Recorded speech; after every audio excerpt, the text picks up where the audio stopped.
ചക്കക്കുരു ഇതുപോലെ നിങ്ങൾ സേവനാഴിയിൽ ഇട്ട് നോക്കിയിട്ടുണ്ടോ? അപ്പോൾ നല്ലൊരു അടിപൊളി റെസിപ്പിയാണിത്. അപ്പോൾ നിങ്ങൾ മനസ്സിൽ പോലും വിചാരിക്കാത്ത തരത്തിലുള്ള ഒരു അടിപൊളി ഐറ്റമാണ്. അപ്പോൾ ചക്കയൊക്കെ പഴുത്തു തുടങ്ങിയ സീസൺ ആയിരിക്കും ഈ ഒരു സമയം എന്ന് പറയുന്നത്. അപ്പോൾ ഒരുപാട് ചക്കക്കുരു ഉണ്ടാകും. മഴയൊക്കെ ആകുന്ന സമയത്ത് പല ആൾക്കാരും ഇത് കളയുന്ന കാണാറുണ്ട്. അപ്പോൾ ചക്കക്കുരു നമുക്ക് ഈ ഒരു ഐഡിയ അറിഞ്ഞു കഴിഞ്ഞാൽ പിന്നെ നിങ്ങൾ ഒരൊറ്റ ചക്കക്കുരു പോലും കളയൂല. അപ്പോൾ നമുക്ക് റെസിപ്പിയിലേക്ക് കിടക്കാം. അപ്പോൾ ചക്കക്കുരുവൊക്കെ നമ്മളെ ഹെൽത്തിന് വളരെ നല്ലതാണ്. അതെല്ലാവർക്കും അറിയുന്ന കാര്യമാണ്. എന്നാൽ അറിയാത്തവരാണെങ്കിൽ ഇത് കളയാതെ നമുക്ക് സൂക്ഷിച്ച് വെക്കുകയും ചെയ്യാം.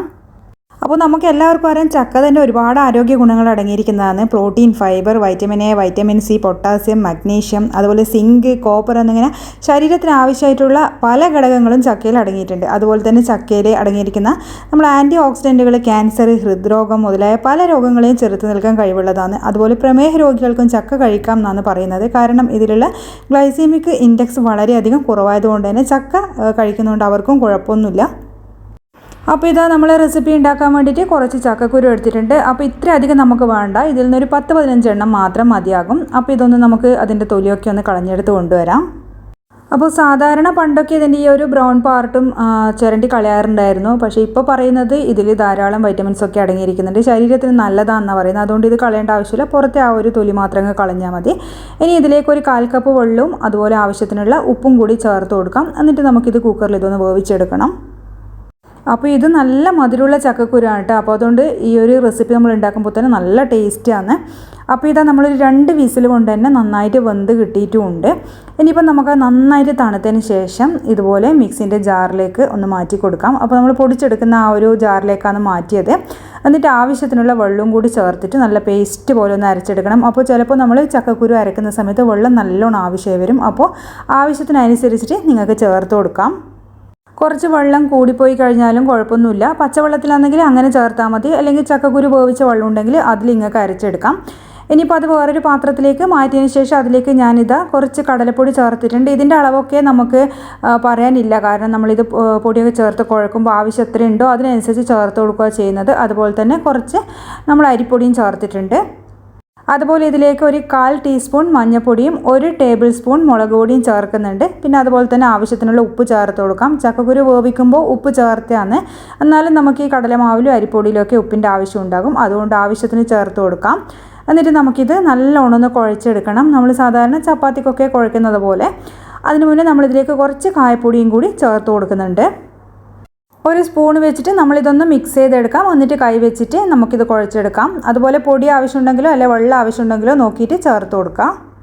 അപ്പോൾ ചക്കക്കുരുവിൽ ധാരാളം ഫൈബർ അടങ്ങിയിരിക്കുന്നുണ്ട്. അതുകൊണ്ട് തന്നെ നമ്മളെ വയറിൻ്റെ ആരോഗ്യത്തിന് ഇത് വളരെയധികം നല്ലതാണ്. നമ്മളെ ദഹനമൊക്കെ മെച്ചപ്പെടുത്താൻ വേണ്ടിയിട്ട് വളരെയധികം സഹായിക്കുന്നുണ്ട്. അപ്പോൾ നമ്മളിത് സ്പൂൺ വെച്ച് നന്നായിട്ട് മിക്സ് ചെയ്യുന്നുണ്ട്. എന്തായാലും വെള്ളത്തിൻ്റെ ആവശ്യമൊന്നും ഉണ്ടാവില്ല. കൈ വെച്ച് കുഴക്കുമ്പോൾ തന്നെ കയ്യിലൊക്കെ നന്നായിട്ട് ഒട്ടിപ്പിടിക്കുന്നുണ്ട്. അപ്പോൾ നിങ്ങൾ വെളിച്ചെണ്ണ വേണമെങ്കിൽ ചേർത്ത് കൊടുത്തിട്ട് നന്നായിട്ടൊന്ന് കുഴച്ചെടുത്താൽ മതി. അപ്പോൾ വെള്ളത്തിൻ്റെ ആവശ്യമില്ലാത്തതുകൊണ്ട് തന്നെ കയ്യിൽ ഒട്ടിപ്പിടിക്കുന്ന എല്ലാം കൊണ്ട് തന്നെ ഞാൻ കുറച്ചും കൂടിയും പൊടി ചേർത്തിട്ടുണ്ട്. അപ്പോൾ നമ്മൾ ചപ്പാത്തിക്കൊക്കെ കുഴക്കുന്ന പോലത്തെ ആ ഒരു ടെക്സ്ചറിലാണ് നമുക്ക് വേണ്ടത്. അപ്പോൾ അതുകൊണ്ട് കുറച്ച് പൊടിയും കൂടെ ചേർക്കുന്നുണ്ട്. അപ്പോൾ ആവശ്യത്തിന് പൊടി ചേർത്ത് കൊടുത്തിട്ട് നിങ്ങളൊന്ന് കുഴച്ചെടുക്കുക. അതുപോലെ കയ്യിൽ നന്നായിട്ട് ഒട്ടുന്ന സമയത്ത് കുറച്ച് വെളിച്ചെണ്ണയും കൂടി ചേർക്കുക. അപ്പോൾ ഇതുപോലെയാണ് നമുക്ക് മാവ് വേണ്ടുന്നത്. നമ്മൾ ചപ്പാത്തിയൊക്കെ ഉണ്ടാക്കുന്ന പോലത്തെ ഒരു മാവ് വേണ്ടുന്നത്. ചക്കക്കുരുവിൽ ധാരാളം പൊട്ടാസ്യം അടങ്ങിയിരിക്കുന്നുണ്ട്. അതുകൊണ്ട് തന്നെ ഉയർന്ന രക്തസമ്മർദ്ദമുള്ളവർക്കൊക്കെ അത് നിയന്ത്രിക്കാൻ വേണ്ടി ഇത് കഴിക്കുന്നതുകൊണ്ട് തന്നെ നല്ലതാണ്. അതുപോലെ ഹൃദയാരോഗ്യമൊക്കെ സംരക്ഷിക്കാനും ചക്കക്കുരു കഴിക്കുന്നതുകൊണ്ട് നല്ലത് തന്നെയാണ്. ഇനിയിപ്പോൾ നമ്മൾ മാവ് കുഴച്ച് വെച്ചത് ഇതാ നമ്മൾ ആ സേവനാഴി എടുത്തിട്ടുണ്ട്. അതിലേക്ക് കുറച്ച് വെളിച്ചെണ്ണ ഇതുപോലെ ഒന്ന് പുരട്ടി കൊടുക്കാം. നമ്മൾ നൂൽപുട്ടൊക്കെ ഉണ്ടാക്കുന്നില്ല, അതുപോലെ തന്നെ ഒന്ന് ചെയ്യുന്നത്. അപ്പോൾ ഇതിൻ്റെ എല്ലാ ഭാഗത്തും ഇങ്ങനെ ആക്കി കൊടുക്കണം വെളിച്ചെണ്ണ. ഇത് നമ്മൾ കുഴക്കുമ്പോൾ തന്നെ നല്ലോണം ഇങ്ങനെ പറ്റി പിടിക്കുന്നുണ്ടായിരുന്നു. അപ്പോൾ അതുകൊണ്ട് എല്ലാ ഭാഗത്തും ഒന്ന് നമ്മൾ ആക്കി കൊടുക്കുക. അപ്പോൾ ഈ മാവ് കുഴച്ച് വെച്ചത് നമ്മൾ സാധാരണ നൂൽപുട്ട് ഉണ്ടാക്കുന്നത് പോലെ ഇതുപോലെ ഒന്ന് കയ്യിലെടുക്കുമ്പോഴും കുറച്ച് എണ്ണ കയ്യിൽ എടുക്കുക. എന്നിട്ട് ഇതിലേക്കൊന്ന് ഇട്ട് കൊടുക്കാം. അപ്പോൾ സാധാരണ നമ്മൾ നൂൽപുട്ട് ഉണ്ടാക്കുന്ന അച്ചിലാണ് നമ്മളിത് ഉണ്ടാക്കുന്നത്. അപ്പോൾ അടിയിൽ ഇട്ട് കൊടുത്തത് നൂൽപുട്ട് ഉണ്ടാക്കുന്ന ആ ഒരു അച്ചാണ്. അപ്പോൾ ഇനി നമുക്കിതിൻ്റെ മൂടിയിട്ടതിന് ശേഷം അതൊന്ന് മാറ്റി വെക്കാം. ഇനി ഇതുപോലെ കുറച്ച് വലിപ്പമുള്ള പാനോ അല്ലെങ്കിൽ ഉരുളിയോ എടുക്കാം നിങ്ങൾക്ക്. എന്നിട്ട് കുറച്ചധികം തന്നെ വെളിച്ചെണ്ണ ഒഴിച്ചു കൊടുക്കുക. എന്നിട്ട് കുറച്ച് വെളുത്തുള്ളി അല്ലി ചതക്കിയത് നമുക്കിതിലേക്ക് ഒന്ന് ഇട്ടിട്ട് മൂപ്പിച്ചെടുക്കണം. അതുപോലെ തന്നെ കുറച്ച് കറിവേപ്പിലയും ഒന്ന് നമുക്ക് മൂപ്പിച്ചെടുക്കാം. അപ്പോൾ ഇതൊക്കെ കറിവേപ്പിലയും അതുപോലെ ഈ വെളുത്തുള്ളിയൊക്കെ നമ്മൾ നല്ലോണം ഒന്ന് കഴുകിയിട്ട് തുടച്ചതിന് ശേഷം മാത്രം വേണം യൂസ് ചെയ്യാൻ വേണ്ടിയിട്ട്. അപ്പോൾ ഇതെല്ലാം കഴുകിയതിന് ശേഷം മാത്രം ഒന്ന് ഉണക്കിയെടുത്തതാണ് ഞാനിത്. ടിഷ്യൂ വെച്ചിട്ടൊന്ന് ഒപ്പിയെടുത്തതാണ് ഇതിൻ്റെ വെള്ളം. അല്ലെങ്കിൽ വെള്ളത്തോടെ ഇടുമ്പോൾ ഇത് പൊട്ടിത്തെറിക്കാൻ സാധ്യതയുണ്ട്. അപ്പോൾ അതൊക്കെ സൂക്ഷിച്ചിട്ട് വേണം ചെയ്യാൻ വേണ്ടിയിട്ട്. അപ്പോൾ ഇതൊക്കെ നന്നായിട്ടൊന്ന് മൂത്ത് വരണം. ആ ഒരു ഗോൾഡൻ ബ്രൗൺ കളർ ആകുന്നത് വരെ നമ്മളിതൊന്ന് ഫ്രൈ ചെയ്തെടുക്കുക. അപ്പോൾ അത് ലോ ടു മീഡിയം ഫ്ലെയിമിൽ വേണം നമ്മളിതൊന്ന് ചെയ്തെടുക്കാൻ വേണ്ടിയിട്ട്. അതുപോലെ തന്നെ നമ്മളിത് ഫ്രൈ ചെയ്യുന്ന സമയത്ത് നല്ലൊരു മണമൊക്കെ വരുന്നുണ്ട്. അപ്പോൾ ഇത് ഫ്രൈ ആയിട്ടുണ്ട്. നമുക്കിത് എണ്ണയിൽ നിന്ന് കോരി മാറ്റാം. അതുപോലെ തന്നെ നമുക്ക് സൺഫ്ലവർ ഓയിലോ അല്ലെങ്കിൽ വെളിച്ചെണ്ണയോ ഏതോ ഓയിൽ വേണമെങ്കിൽ ഇത് ഫ്രൈ ചെയ്യാൻ വേണ്ടിയിട്ട് എടുക്കാം. പിന്നെ നിങ്ങളുടെ അടുത്ത് പൊട്ടുകടലയോ അതുപോലെ നിലക്കടലയോ അങ്ങനെ എന്തെങ്കിലും ഉണ്ടെങ്കിൽ അതും കൂടി ചേർത്തിട്ടൊന്ന് ഫ്രൈ ചെയ്തെടുക്കാം. അപ്പോൾ അതൊക്കെ കോരി മാറ്റിയതിന് ശേഷം നമ്മൾ മീഡിയം ഫ്ലെയിമിൽ നിന്ന് ഹൈ ഫ്ലെയിമിലേക്ക് മാറ്റിയതിന് ശേഷം നമ്മൾ നേരത്തെ സേവനാഴിയിൽ നിറച്ച് വെച്ച മാവ് ഇതിലേക്കൊന്ന് പിഴിഞ്ഞൊഴിച്ചു കൊടുക്കാം.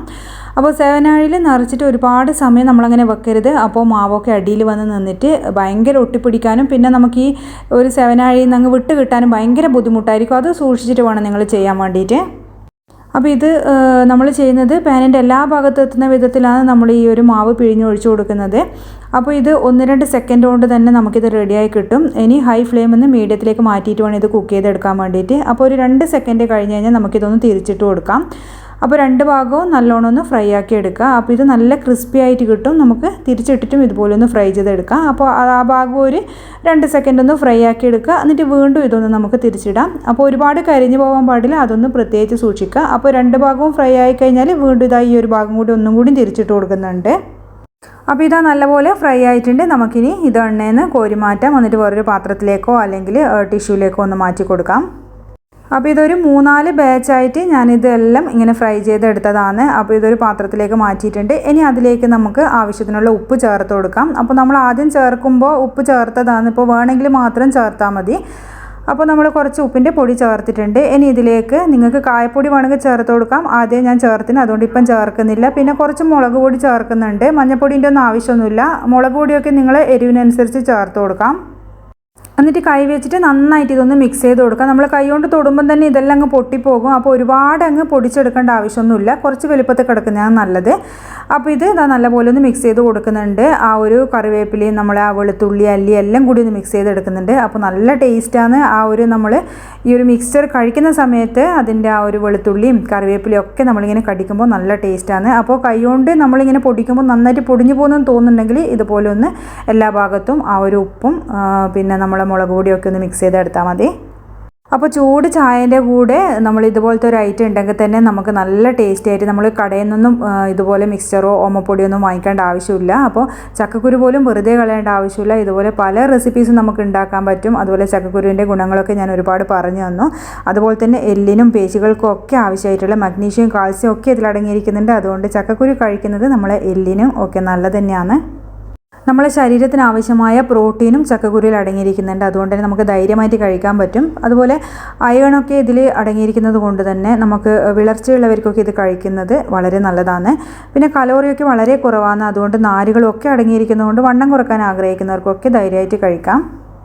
ഇനിയിപ്പോൾ നമ്മൾ എന്ത് ഭക്ഷണമാണെങ്കിലും ഒരുപാട് അളവിൽ കഴിക്കുന്നത് ശരീരത്തിന് നല്ലതല്ല എന്നും കൂടി ആലോചിച്ചിട്ട് വേണം നിങ്ങൾ കഴിക്കാൻ വേണ്ടിയിട്ട്. അപ്പോൾ ഈ ഒരു റെസിപ്പി നിങ്ങൾക്ക് എല്ലാവർക്കും ഇഷ്ടമായിരിക്കുന്നു. വീഡിയോ ലൈക്ക് ചെയ്യാൻ മറക്കരുത്. അതുപോലെ സബ്സ്ക്രൈബ് ചെയ്ത് സപ്പോർട്ട് ചെയ്യാനും മറക്കരുത്. ഇനി അടുത്ത വീഡിയോയിൽ നമുക്ക് വേറൊരു റെസിപ്പിയുമായിട്ട് കാണാം. താങ്ക്